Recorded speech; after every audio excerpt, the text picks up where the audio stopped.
Yo tout le monde, on se retrouve pour une nouvelle vidéo. Et pour cette vidéo, alors on va continuer à parler de la guerre entre Apple et Fortnite, parce que Apple ont frappé très fort, mais Epic Games ont su se défendre. Alors si vous êtes prêts, on commence tout de suite la vidéo.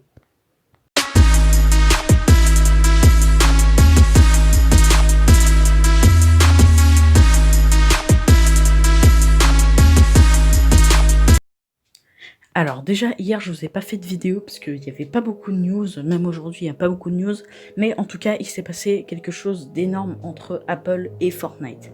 Donc en fait pour vous expliquer, Apple, comme je vous l'avais dit dans une précédente vidéo, ont bloqué tous les développeurs de jeux vidéo qui utilisaient Unreal Engine. Donc Unreal Engine c'est un moteur graphique qui a été créé par Epic Games. Et donc en général, les développeurs de jeux font leur propre moteur graphique. Mais pour ceux qui n'ont pas la possibilité de faire leur propre moteur graphique, ils utilisent celui d'une autre société, par exemple Epic Games.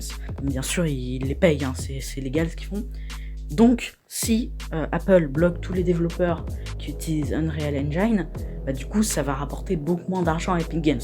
Donc quand même Epic Games gagne beaucoup d'argent, mais quand même ça leur faisait un gros bénéfice. Mais ce qu'ont fait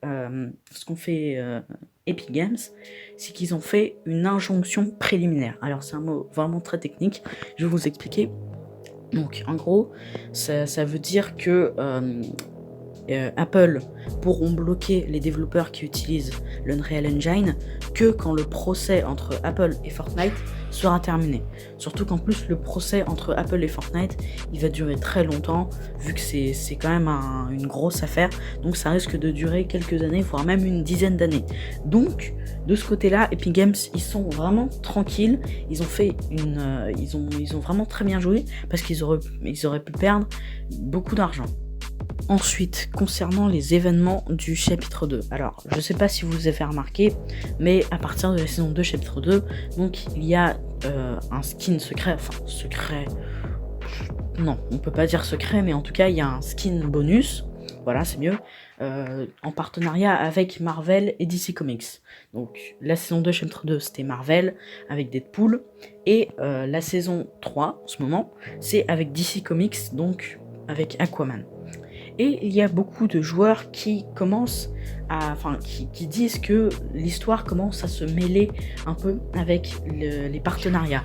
Et c'est vrai que déjà Deadpool, au début de la saison 2, chapitre 2, il y avait des gens qui pensaient que ce serait juste un skin bonus. Sauf qu'en fait, il a commencé à rentrer dans l'histoire de la saison 2, chapitre 2 en capturant Miles Clay et en prenant possession de son yacht.